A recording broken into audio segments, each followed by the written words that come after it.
Hello friends, আজ 16 December নিফটির এক্সপায়ারিতে আমরা একটা সেল অফ দেখলাম। পুরো দিনটা সাইডওয়েজ টু নেগেটিভ একটা রেঞ্জ বাউন্ড ট্রেন্ড। পুরো দিনটাই Nifty, bank Nifty, Sensex overall রেঞ্জের মধ্যে ট্রেড করেছে, কিন্তু 167 পয়েন্ট নেগেটিভে নিফটি ক্লোজিং দিয়েছে। Bank Nifty 427 point negative closing, Sensex 533 point negative closing. Overall সমস্ত ইন্ডেক্স আজকে নেগেটিভ ক্লোজিং দিয়েছে। তো আজকে এক্সপায়ারিতে একটা নেগেটিভ ক্লোজিংয়ের পর কাল বুধবার 17 ডিসেম্বর আমাদের ইন্ডেক্সে কিভাবে ট্রেড হতে পারে, নিফটির বড় সাপোর্ট কোথায়, কোন জায়গা থেকে নিফটি বাউন্স নিতে পারে, না এখান থেকে আবার 25,500 আমাদের জন্য ওয়েট করছে, এগুলো নিয়ে আজকের এই ভিডিও। তো ভিডিওতে যাওয়ার আগে আপনাদেরকে দেখিয়ে রাখবো ডিসক্লেমার অবশ্যই ভালো করে সবাই পড়ে নেবেন, কারণ এখানে যা কিছু ইনফরমেশন আমরা প্রোভাইড করছি সমস্ত কিছু কিন্তু এডুকেশন এবং লার্নিং পারপাসের জন্য, কোনো বাই বা সেলের রেকমেন্ডেশন কিন্তু এখানে করা হচ্ছে না। তো ডিসক্লেমারটা অবশ্যই ভালো করে পড়ে নেবেন।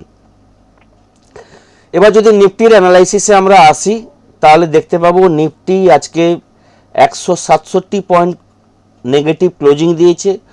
এটা 15 মিনিট টাইম ফ্রেমে চার্টে লাগানো আছে, যেখানে প্রথম 15 মিনিটের টাইম ফ্রেমে আমরা দেখতে পাচ্ছি আজকে নিফটির হাই 25,980। সেখান থেকে যদি ওই 15 মিনিটের আমরা লো দেখি তাহলে 25,920, অর্থাৎ 60 পয়েন্টের একটা নেগেটিভ ক্যান্ডেল আমরা দেখতে পেয়েছি ফার্স্ট 15 মিনিটে। তারপর থেকে বলতে গেলে নিফটি 25,920 এবং 25,870 এই জোনের মধ্যে প্রায় বলতে গেলে পুরো দিনটা টাইম স্পেন্ড করেছে। পুরো দিনটা 30 থেকে 40 পয়েন্ট রেঞ্জে ওভারঅল আজকে পুরো দিনটা টাইম স্পেন্ড করেছে। নিফটির এক্সপায়ারিতে অপশন বায়ারের প্রিমিয়াম মিটিং করেছে। সে আপনি কল বাই করুন আর পুট বাই করুন, যদি আপনি অপশন বায়ার হন তাহলে কিন্তু আপনার প্রিমিয়াম ইটিং ম্যাক্সিমাম টাইমটা হয়েছে। মার্কেটে ছোট ছোট স্পাইক দেখেছি, রেড ক্যান্ডেলে মুভমেন্ট হয়েছে, প্রিমিয়ামের মুভমেন্ট নেই। মার্কেট কিছুটা বাউন্স নিয়েছে, সেখানেও কিন্তু প্রিমিয়ামের মুভমেন্ট আমরা তেমনভাবে এক্সপায়ারিতে যেভাবে আমরা এক্সপেক্ট করি সেভাবে কিন্তু আমরা আজকে নিফটিতে প্রিমিয়ামের মুভমেন্ট দেখতে পাইনি। ওভারঅল প্রিমিয়াম মিটিং হয়েছে এবং 25,860 ক্লোজিং দিয়েছে, যেখানে বড় সাপোর্ট ছিল 25,850। আজকের জন্য নিফটির বড় সাপোর্ট ছিল, তার উপরে ক্লোজিং দিয়েছে এবং 167 পয়েন্ট নেগেটিভ ক্লোজিং দিয়েছে। যদি আমরা ডেলি টাইম ফ্রেমে দেখি নিফটিকে, তাহলে যে প্যারালাল চ্যানেলটা আপনাদের সঙ্গে আমার ড্র করা ছিল আগে থেকে, তার যে জায়গাটা এবং উপর মানে লাস্ট যেটা হচ্ছে 1 ডিসেম্বর থেকে নিফটি যেভাবে ট্রেড করছে, বা 1 ডিসেম্বরের যে হাই ছিল নিফটির 26,325 অল টাইম হাই থেকে যে ট্রেন্ড লাইনটা আমার ড্র করা ছিল, সেই আপ ট্রেন্ড লাইনের যে লাইনটা সেটাকে সাপোর্ট রেজিস্ট্যান্স নিয়ে বারবার কিন্তু ফিরে এসছে। এবং আমরা পরপর দুদিন দেখেছি 12 তারিখ এবং 15 তারিখ এক্সাক্ট রেজিস্ট্যান্স লেভেল থেকে পরপর কিন্তু বাধা পেয়ে এবং ডট টু ডট লেভেলে কিন্তু ক্লোজিং দিয়েছে। আজকের ডেটে দেখলাম আমরা ওপেনিং ছিল নিফটির নেগেটিভে, এবং ওপেনিং থেকে পরপর কিন্তু একটা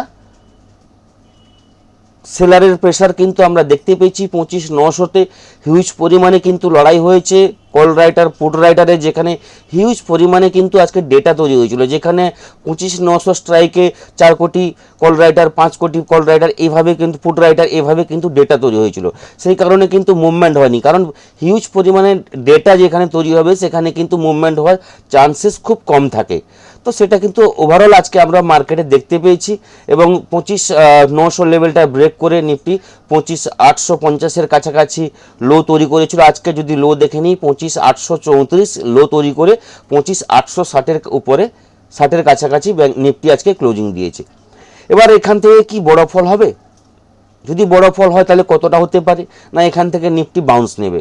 ওভারঅল আমি কালকে বলেছিলাম যে নিফটি আমাদের চলছে তো আপ ট্রেন্ডে, কিন্তু ওভারঅল মার্কেটকে বা নিফটিকে সাপোর্টিং, আমাদের ইন্ডেক্সকে সাপোর্টিং করার জন্য এফআইদের বাইং প্রয়োজন। যতক্ষণ না এফআইরা বাইংয়ে আসছে আমরা কিন্তু প্রপারলি বাইংয়ে বা আমরা স্ট্রেংথ পাবো না আপ ট্রেন্ডের জন্য। 2 নম্বর পয়েন্ট যেটা হচ্ছে ইউএসডি সঙ্গে আমাদের ইন্ডিয়ান রুপিজের যে চলছে, ইন্ডিয়ান রুপিসের ভ্যালু পরপর যে কমে যাচ্ছে, তার যে কারণটা সেটা কিন্তু মার্কেটে কিন্তু প্রভাব পড়ছে। অন্য কোনো নেগেটিভ নিউজ নেই মার্কেটে, মার্কেট এখান থেকে ফল হওয়ার অন্য কোনো কারণ নেই। তো এই দুটো মেন কারণের কারণে হচ্ছে নিফটি, ব্যাঙ্ক নিফটি, সেন্সেক্স আজকে কিন্তু নেগেটিভ ট্রেড করেছে। হতে পারে আজকে নিফটির এক্সপায়ারির প্রেশার হতে পারে। যদি কালকেও নিফটি 25,850-এর নিচে ক্লোজিং দেয় তাহলে কিন্তু আমরা পরপর কিন্তু নিফটিতে ডাউনের দিকে কিন্তু পরপর লেভেল আমরা তৈরি করব এবং নিচে যে ডাউনের যে লেভেলগুলো পরপর কিন্তু আমরা আলোচনা করব। তো কালকে আমাদের কাছে লাস্ট দিন থাকবে 25,850-এর নিচে নিফটি কালকে যদি ক্লোজিং দেয় তাহলে কিন্তু সেখান থেকে পরপর আমরা ফল দেখতে পাবো। তো কালকে যদি আমরা ট্রেডিং করি, আমরা ইন্টারডে ট্রেডিং করি, এবং তাহলে আমরা কিভাবে ট্রেডিং করব সেটাকে নিয়ে আলোচনা করব। 15 মিনিট টাইম ফ্রেমে যদি আমরা দেখে নিই তাহলে দেখতে পাবো নিফটি 25,850-এর কাছাকাছি ক্লোজিং দিয়েছে। তো নিফটিতে আমরা বাই তো তখনই করব যদি নিফটি 25,900-র উপরে নিফটি ট্রেড করা শুরু করে, তাহলে কিন্তু সেখান থেকে আমরা পজিটিভ ট্রেড নিতে পারি। যদি আমি সেফ ট্রেড করতে চাই তাহলে বলবো 25,920 এর উপরে গেলে নিফটিতে কিন্তু পজিটিভ র্যালি শুরু হবে। যতক্ষণ না 25,880, 25,900, 25,920 এই লেভেলগুলোর উপরে নিফটি ট্রেড করা শুরু করছে, নিফটিতে কিন্তু আপসাইডে মুভমেন্ট আসবে না। ওভারঅল ওই জায়গা থেকে কিন্তু সেল অন রাইস এই ভিউতে কিন্তু নিফটি থাকবে। এবং 25,850-এর নিচে নিফটি ট্রেড করলে অথবা আজকের যে লো 25,830 এর নিচে থাকলে নিফটিতে কালকে কিন্তু আবার সেলিং প্রেশার আমরা লাইভ মার্কেটে দেখতে পাবো, যেখানে 25,800 লেভেলও আসবে এবং 25,800 লেভেলটা ব্রেক করে গেলে 25,760 লেভেল কিন্তু আমরা এক্সপেক্ট করব, এবং 25,760 লেভেলটা ব্রেক করে গেলে 25,700 কিন্তু আমরা কালকে কিন্তু লাইভ মার্কেটে দেখতে পাবো। যেটা বললাম আজকের যে লো 25,830 এই লেভেলের নিচে নিফটি থাকলে সেখান থেকে কিন্তু ডাউনের দিকে আমরা পরপর ট্রেড করব, যেখানে 25,800 ফার্স্ট টার্গেট থাকবে, সেকেন্ড টার্গেট থাকবে 25,760 এবং থার্ড থাকবে 25,700। এই লেভেলগুলো কিন্তু পরপর কিন্তু আসবে। এবং কালকে ক্লোজিংটা অনেকটা আমাদের ডিপেন্ড করছে ফার্দার মুভমেন্টের জন্য। কালকে যদি 25,850-এর নিচে ফার্দার নিফটি ক্লোজিং দেয় তাহলে কিন্তু আমাদের নিচে পরপর লেভেলগুলো চলে আসবে, যেখানে 25,700, 25,600 এই লেভেলগুলো পরপর কিন্তু চলে আসবে। এবং কোনো কারণে কালকে যদি পজিটিভ ওপেনিং হয় বা গ্যাপ ডাউন ওপেনিংয়ের পর মিনিমাম 25,880 এই লেভেলের উপরে নিফটি ট্রেড করা শুরু করে তাহলে কিন্তু সেখান থেকে পজিটিভ আমরা একটা ভিউ নিয়ে ট্রেড করতে পারি। তো 25,880 এই লেভেলের উপরে কিন্তু নিফটিকে থাকতে হবে। এর উপরে থাকলে কিন্তু আমরা নিফটিকে একটা পজিটিভ ট্রেড নিয়ে ট্রেড করতে পারবো, যেখানে ফার্স্ট টার্গেট থাকবে 25,920। 25,920 লেভেলটা ব্রেক করে গেলে 25,940 এবং 25,940 লেভেলটা ব্রেক করে গেলে 25,990 বা 26,000 লেভেল কিন্তু পরপর কিন্তু আমাদের জন্য প্ল্যান থাকবে। এবং 26,000-এর উপরে থাকলে সেখান থেকে কিন্তু পজিটিভ ভিউ আবার তৈরি হবে এবং আগের যে লেভেলগুলো আছে আপসাইডে সেগুলো কিন্তু পরপর চলে আসবে। লেভেল অনুযায়ী ট্রেড করুন, কারণ লাস্ট 3 দিন আমরা দেখছি মার্কেটে কিন্তু মুভমেন্ট একদম স্লো হয়ে গেছে। কালকেও দেখেছি, আজকেও দেখেছি, একদম স্লো মুভমেন্ট হচ্ছে, যেখানে একটা রেঞ্জের মধ্যে ট্রেড করছে, যেখানে 30 পয়েন্ট 40 পয়েন্ট ইন্ডেক্সে মুভমেন্ট হচ্ছে, সেখানে কিন্তু অপশানের প্রিমিয়ামের কিন্তু কোনো মুভমেন্ট আমরা দেখতে পাচ্ছি না। তো সেই জায়গায় ট্রেড করতে হলে খুব সাবধানে ট্রেড করতে হবে। যদি আপনার রেঞ্জের মধ্যে আপনি ট্রেড করতে না পারেন, প্রপার এক্সিট প্রপার এন্ট্রি না হয়, তাহলে কিন্তু যে কোনো সময় আমরা ফাঁসতে পারি। সেই জায়গায় বলবো যদি ইন্ডেক্সে মুভমেন্ট না হয় তাহলে কিন্তু ইন্ডেক্সকে অ্যাভয়েড করা উচিত। সেখানে স্টকে আপনি ট্রেডিং করুন, স্টকের অপশানে করুন, স্টকের ফিউচারে করুন, সেখানে কিন্তু আপনার একটা ভালো প্রফিট আর্ন করতে পারবেন যদি স্টকে আপনি অপশানে ট্রেডিং করেন। ইন্ডেক্স মুভমেন্ট না করলে অবশ্যই বলবো স্টকে ট্রেডিং করুন। এবার যদি ব্যাঙ্ক নিফটির ভিউতে আসি, ব্যাঙ্ক নিফটির যে যদি আমরা একদিনের টাইম ফ্রেমে যাই ব্যাঙ্ক নিফটিতে, তাহলে কয়েকটা জিনিস আমরা লক্ষ্য করব। যে আমি লেভেলটা ড্র করেছিলাম যে 59,000, 50 এর নিচে থাকলে ব্যাংক নিফটিতে ফল আসবে। এবং আজকে কিন্তু ক্লোজিং দিয়েছে 59,050 নিচে ক্লোজিং দিয়েছে, যেখানে 59,034 59,034 এই লেভেলে আজকে ব্যাংক নিফটি ক্লোজিং দিয়েছে। ওভারঅল ব্যাংক নিফটিতে একটা বড় রেড ক্যান্ডেল আমরা দেখতে পেয়েছি। ব্যাংক নিফটির আজকে যদি হাই দেখে নিই 59,335 এবং ক্লোজিং 59,034, প্রাইস বলতে গেলে 300 পয়েন্ট উপর থেকে নিচে ব্যাংক নিফটি আজকে ক্লোজিং দিয়েছে এবং 427 পয়েন্ট ডাউনে কিন্তু ক্লোজিং দিয়েছে।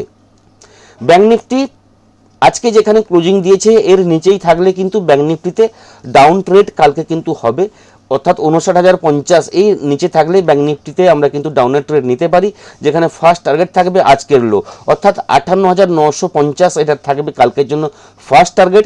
এবং এই লেভেলটা যদি ব্রেক করে যায় তাহলে কিন্তু 58,850 আমাদের কাছে সেকেন্ড টার্গেট থাকবে এবং থার্ড টার্গেট থাকবে যেটা বলতে গেলে 58,780 এই লেভেল পর্যন্ত কিন্তু ব্যাংক নিফটিতে কিন্তু কালকে আমরা ফল দেখতে পারি। যদি আজকের যে লো আজকে যেখানে ক্লোজিং দিয়েছে তার নিচে যদি ব্যাংক নিফটি কালকে ট্রেড করে তাহলে কিন্তু 58,780 পর্যন্ত কিন্তু ব্যাংক নিফটির একটা টার্গেট আমরা কালকে ডেটে দেখতে পাচ্ছি। এবং 58,780 নিচে ব্যাংক নিফটি ক্লোজিং দিলে সেখান থেকে কিন্তু পরপর যে লেভেলগুলো চলে আসবে ব্যাংক নিফটির ক্ষেত্রে 58,700 এমনকি 58,600 লেভেল পরপর কিন্তু চলে আসবে।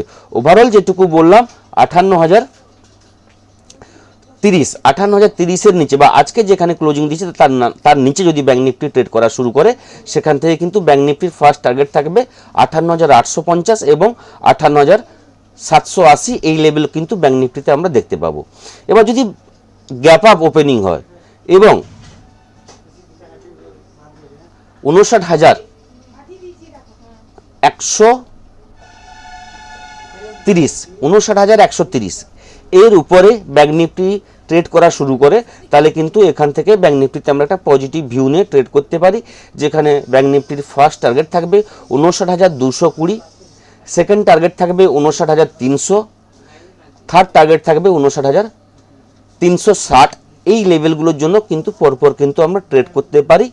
যদি কালকে 59,120 উপরে ব্যাংক নিফটি ট্রেড করা শুরু করে তাহলে কিন্তু 59,200, 59,300, 59,400 এই লেভেলগুলো কিন্তু ব্যাংক নিফটিতে কিন্তু আমরা প্ল্যান করে ব্যাংক নিফটিতে কিন্তু স্ক্যাল্পিং আকারে ট্রেড করতে পারবো। কারণ হচ্ছে বড় মুভমেন্ট আমরা লাইভ মার্কেটে লাস্ট 3 দিন আমরা দেখতে পাচ্ছি না, ওভারঅল রেঞ্জের মধ্যে ট্রেড করছে, তাহলে ছোট ছোট রেঞ্জ তৈরি করে স্ক্যাল্পিং আকারে কিন্তু নিফটি ব্যাংক নিফটি সেন্সেক্সে কিন্তু আমাদের ট্রেড করতে হবে। তো ওভারঅল ভিউ নিফটি ব্যাংক নিফটির আপনাদের সামনে আমি তুলে ধরলাম।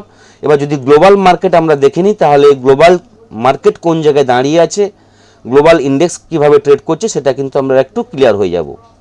যদি ইউএস মার্কেট দেখে নিই তাহলে দাউ ফিউচার 143 পয়েন্ট পজিটিভ ট্রেড করছে, S&P 500 10 point negative, Nasdaq 141 point negative trade করছে। ইউরোপ মার্কেট বলতে গেলে সমস্ত ইন্ডেক্স নেগেটিভ ট্রেড করছে, ফ্ল্যাট টু নেগেটিভ। যদি এশিয়ান মার্কেট দেখে নিই gift Nifty future 38 point positive আছে, বাকি এশিয়ান মার্কেট সমস্ত এশিয়ান মার্কেট বলতে গেলে নেগেটিভ ট্রেড করছে। তো গ্লোবালের দিক থেকে এখনও পর্যন্ত নেগেটিভ ভিউ আছে, যদিও বা ইউএস মার্কেট রাত্রে ট্রেড করবে যেখানে দাউ এখনও পর্যন্ত পজিটিভ ট্রেড করছে। যদি ইউএস মার্কেট আজকে পজিটিভলি ক্লোজিং দেয় তাহলে একটা চান্স থাকবে পজিটিভ ওপেনিং আমাদের ইন্ডিয়ান মার্কেট কালকে, এবং পজিটিভ ওপেনিংয়ের পর মার্কেট যদি ধরে রাখতে পারে কালকে নিফটি তাহলে কিন্তু সেখান থেকে একটা বাউন্স আমরা এক্সপেক্ট করতে পারি। যেখানে কারণ হচ্ছে নিফটিতে যে ট্রেন্ড লাইনটা বা যে প্যারালাল চ্যানেলটা আমি ড্র করেছিলাম ওভারঅল তার যে লোয়ার যে লেভেল যেখানে নিফটি কালকে সাপোর্ট নিতে পারে 25,780-90 কাছে নিফটি একবার সাপোর্ট নিতে পারে। তো কালকে যদি গ্যাপ ডাউন ওপেনিং হয় তাহলে কিন্তু একটা 50 থেকে 60 পয়েন্ট একটা ডাউনের সম্ভাবনা আছে। এই জায়গা থেকে নিফটি আবার কিন্তু একটা বাউন্স নিতে পারে। যদি এই লেভেলের নিচে 25,800-780 এর নিচে যদি কাল ক্লোজিং দেয় বা এই যে প্যারালাল চ্যানেলটা আমি ড্র করেছি এর লোয়ার যে ব্যান্ড এই ব্যান্ডটাকে যদি ক্রস করে নিচে ক্লোজিং দেয় তাহলে কিন্তু নিফটিতে বড় ফল আসবে। এইগুলো কালকের ভিউ, নেক্সট ভিডিওতে আবার দেখা হবে। সবাই ভালো থাকবেন, থ্যাংক ইউ, ধন্যবাদ।